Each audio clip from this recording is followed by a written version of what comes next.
Hello দিদিভাই, একটি দিদিভাই আমাকেও কমেন্ট করেছে যে দিদিভাই তুমি কেন সেজেগুজে ভিডিও বানাচ্ছ না, তুমি এত হাসতে ভালোবাসতে, তা তুমি কেন হাসছো না এখন?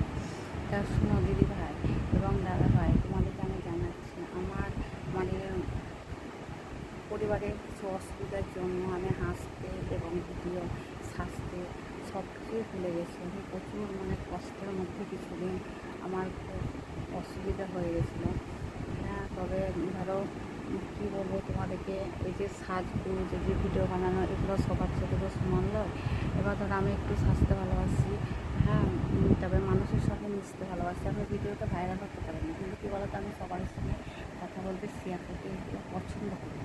তা আমাকে মানুষ প্রচুর কথা শুনিয়েছে, হ্যাঁ, প্রচুর বলেছে আমার একটু ধরো ব্যবসা আমাদের ব্যবসা ছিল, ব্যবসাতে একটু লস হয়ে গেছে, তাই মানুষের কাছে প্রচুর কথা শুনেছি।